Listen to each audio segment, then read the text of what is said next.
తాకట్లో ఉన్న మీ బంగారాన్ని విడిపించి ఆ రోజు ఆన్లైన్ రేటుకి కొంటాం. Sharma gold company.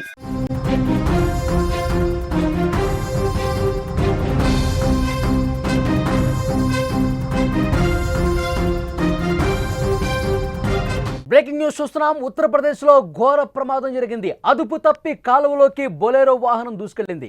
పృథ్వీనాథ్ ఆలయానికి 11 మంది భక్తులు వెళ్తుండగా ఈ ప్రమాదం జరిగింది. 4 భక్తులు మాత్రమే ఈ ప్రమాదం నుంచి బయటపడ్డారు. మృతుల్లో ఎక్కువ మంది ఒకే కుటుంబానికి చెందిన వారు కావడంతో మరీ అత్యంత విషాదకరమైనటువంటి వార్తగా దీన్ని చూడాలి. సిపిఆర్ ద్వారా బతికించే ప్రయత్నం చేసినా కనిపించలేదు ఫలితం. భారీ వర్షాల కారణంగా కాలువ ఒక్కసారిగా పొంగి పొర్లుతోంది. ఇటీవల దేశంలో డ్రైవర్లు చేస్తున్న నిర్లక్ష్యం కారణంగా ఎంతోమంది అమాయకుల ప్రాణాలు గాల్లో కలిసిపోతున్నాయి. అతి వేగం, మద్యం సేవించి నిర్లక్ష్యంగా వాహనాలు నడపడం వల్ల ఎంతోమంది ప్రాణాలు కోల్పోతున్నారు. ఎన్ని కఠిన చట్టాలు, నిబంధనలు ఉన్నా కానీ వాహనదారులు మాత్రం మార్పు రావడం లేదు. రోడ్ల ప్రమాదాల్లో ఇంటి పెద్ద చనిపోవడంతో ఎన్నో కుటుంబాలు రోడ్డున పడుతున్న పరిస్థితుంది. ఎంతోమంది అంగవైకల్యంతో ఇంకా బాధపడుతున్నారు. ఉత్తరప్రదేశ్లోని గోండా జిల్లాలో ఘోర ప్రమాదానికి సంబంధించిన దృశ్యాలు మీరు స్క్రీన్ మీద చూస్తున్నారు. ఘటనా స్థలానికి పోలీసులు చేరుకుని కేసు నమోదు చేసుకుని దర్యాప్తు చేస్తున్నారు. అసలు ఉత్తరప్రదేశ్లోని గోండా జిల్లాలో ఈ బొలెరో వాహనం ఏ విధంగా అదుపు తప్పింది, ఏ విధంగా సరయూ కాలువలోకి వెళ్ళిందనేది ఒక్కసారి మీకు ఎక్స్ప్లెయిన్ చేసే ప్రయత్నం చేస్తా. ఈ ఘటనలో నీట మునిగి ఊపిరాడక 11 మంది చనిపోయారు. ఈ ప్రమాదం జరిగిన సమయంలో బొలెరోలో 15 మంది ఉన్నారు. స్థానిక గ్రామస్తులు వాహనం కిటికీ పగలగొట్టి 4గురిని రక్షించారు. మిగిలిన 11 మంది తప్పించుకోలేక వాహనంలోనే ఇబ్బంది పడుతూ మరణించారు. మృతుల్లో 6 మహిళలు, 2 పురుషులు, 3 పిల్లలు ఉన్నారు. వారిని బినా, కాజల్, మెహక్, దుర్గేష్, నందిని, అంకిత్, శుభ్, సంజు వర్మ, అంజు, అనసూయ, సౌమ్యగా గుర్తించారు. క్షతగాత్రుల్ని స్థానిక ఆసుపత్రికి తరలించారు. మోతీగంజ్ పోలీస్ స్టేషన్ ప్రాంతంలో భారీ వర్షం కారణంగా కాలువ పొంగి పొర్లుతోంది.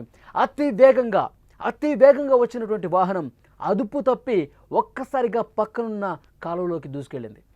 దాని తలుపులు లాక్ అయిపోయాయి. క్యాబిన్ త్వరగా నీటితో నిండిపోయిన పరిస్థితి. ప్రయాణికుల్లో ఎవరూ కూడా బయటకు రాలేక ఊపిరాడక చనిపోయిన పరిస్థితి. బయటకు తీసుకొచ్చిన వారికి సిపిఆర్ చేసే ప్రయత్నం చేశారు కానీ అప్పటికే మొత్తం చేదాటిపోయిన పరిస్థితి. వీళ్ళంతా సిహాగావ్ వాసులుగా పోలీసులు గుర్తించారు. గోండా జిల్లాలోని బెల్వా బహుటా సమీపంలో ఈ విషాద ఘటన చోటు చేసుకుంది. కేవలం ఈ ప్రమాదం జరగడానికి రీజన్ అత్యంత వేగంగా వెళ్ళటం. ఒక్కసారిగా ఆ వేగంలో అదుపు తప్పటంతో పక్కనున్న కాలువలోకి దూసుకుపోయింది. మనం చూస్తూ ఉన్నాం, వర్షాలు పడుతున్నాయి గత కొన్ని రోజుల నుంచి. ఆ వర్షాలకి పూర్తిగా వాగులు, వంకలు అనేవి పొంగి ప్రవహిస్తున్నాయి. ఆ పూర్తిగా చుట్టూ ఉన్నటువంటి పిల్ల కాలువలతో సహా చెరువులన్నీ కూడా, వాగులన్నీ కూడా పొంగుతున్నాయి. బాగా పైనుంచి ఎగురించి వస్తున్నటువంటి వరద ప్రవాహంతో అన్నీ కూడా ప్రమాదకర స్థాయిలో పొంగి ప్రవహిస్తున్నాయి. ఇలాంటి ఆ కాలువలోకి పూర్తిగా వేగంతో వచ్చినటువంటి ఆ వెహికల్ ఒక్కసారిగా స్పీడ్తో ఉండటంతో కంట్రోల్ కాని పరిస్థితుంది. అత్యంత వేగంగా వచ్చినటువంటి వెహికల్ కంట్రోల్ కాని పరిస్థితుల్లో అదుపు తప్పి ఒక్కసారిగా ఆ కాలువలోకి దూసుకొని పోవడంతో వాటర్ నిండుగా ఉన్నాయి. మీరు ఆ ప్రమాదానికి సంబంధించిన దృశ్యాలు కూడా స్క్రీన్ మీద చూస్తూ ఉన్నారు. వాటర్ నిండుగా ఉండటం వల్ల ఒక్కసారిగా అందులో ప్రయాణికులు ఉండటం వల్ల ఆ బరువుతో మునిగిపోయింది. పూర్తిగా అద్దాలు లోపలికి, వాటర్లు లోపలికి వెళ్ళిపోయి మునిగిపోయి అందులో ఉన్నటువంటి ప్రయాణికులు అందరూ కూడా ఊపిరాడక చనిపోయిన పరిస్థితి. కేవలం 4 మాత్రమే ప్రాణాలతో బయటపడ్డారు. అక్కడున్న స్థానికులు ఈ ప్రమాదం గురించి తెలుసుకున్న వెంటనే అక్కడ ఉన్నటువంటి గ్రామస్తులు ఒక్కసారిగా అక్కడికి చేరుకుని దాన్ని వెహికల్ని లాగే ప్రయత్నం చేశారు, బయటకు తీసే ప్రయత్నం చేశారు. కానీ అప్పటికే జరగాల్సిన నష్టం జరిగిపోయింది. అందులో ఉన్న వాళ్ళని వెలికి తీసి వాళ్ళకి సిపిఆర్ చేసే ప్రయత్నం చేశారు, వాళ్ళకి శ్వాస అందించే ప్రయత్నం చేశారు. కానీ అప్పటికే అందులో ఉన్న చాలామంది ప్రయాణికులు అపస్మారక స్థితిలోకి వెళ్ళి ఆ తర్వాత చనిపోయినటువంటి పరిస్థితి ఉంది. చూడండి, ప్రమాద అనంతర దృశ్యాలు మీరు స్క్రీన్ మీద చూస్తున్నారు. బొలెరో వాహనం అదుపు తప్పి పంట కాలువల లోపలికి ఏ విధంగా దూసుకొని పోయిందో, మునిగిపోయిందో, అందులో ఉన్న ప్రయాణికులు మృత్యువాత పడ్డ పరిస్థితి ఉంది.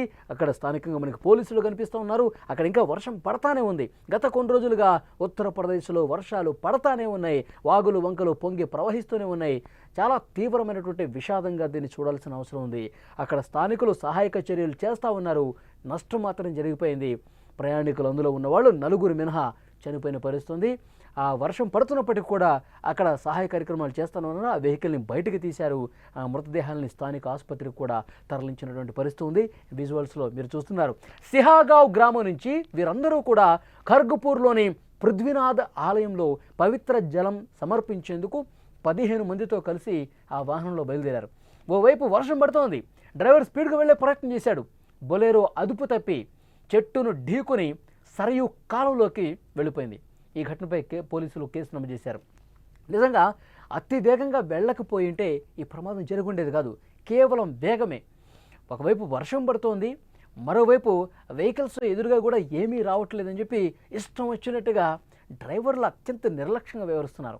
ఇలాంటి ప్రమాదాలు జరిగినప్పుడు మనకు తెలిసేది ఏంటంటే డ్రైవర్లు అత్యంత నిర్లక్ష్యం ప్రదర్శించడం వల్ల అందులో ఉన్న ప్రయాణికుల ప్రాణాలు గాల్లో కలిసిపోతున్న పరిస్థితి ఉంది. ఇక్కడ కూడా అంతే. ఫాస్ట్గా వెళ్ళటం వల్ల ఎక్కడో చిన్న డివైడర్స్ వస్తే, లేకపోతే రోడ్డు ఎక్కడైనా సరిగా బాగాలేదనుకోండి, ఆ గుంతలో పడితే అదుపు తప్పుతుంది కదా. ఆ వేగంలో అదుపు తప్పినప్పుడు ఒక్కసారిగా రోడ్డుకి యువతలకు వచ్చేస్తుంది. అక్కడ చెట్టును ఢీకుంటూ ఒక్కసారిగా ఆ సరియు కాలువలోకి వెళ్ళిపోయేసరికి వాటర్ కూడా ఫుల్ ఉన్నాయి. వర్షాలు పడుతున్నాయి. కొన్ని రోజులుగా మునిగిపోయి చనిపోయిన పరిస్థితి. చాలా దారుణమైనటువంటి విషయం, అత్యంత విషాదకరమైన విషయం. ఒకే కుటుంబానికి సంబంధించిన వ్యక్తులు 11 మంది చనిపోయారంటే ఎంత దారుణం చూడండి. ఆ కుటుంబం పూర్తిగా తుడిచిపెట్టుకుపోయింది. వాళ్ళ కుటుంబ సభ్యులు రోధిస్తూ ఉన్నారు. కుటుంబ పెద్దలను కోల్పోయిన పరిస్థితి, అందులో పిల్లలు కూడా ఉన్నారు. చాలా దారుణమైనటువంటి విషయం. పోలీసులు కేసు అయితే నమోదు చేసుకుని దర్యాప్తు చేస్తున్నారు.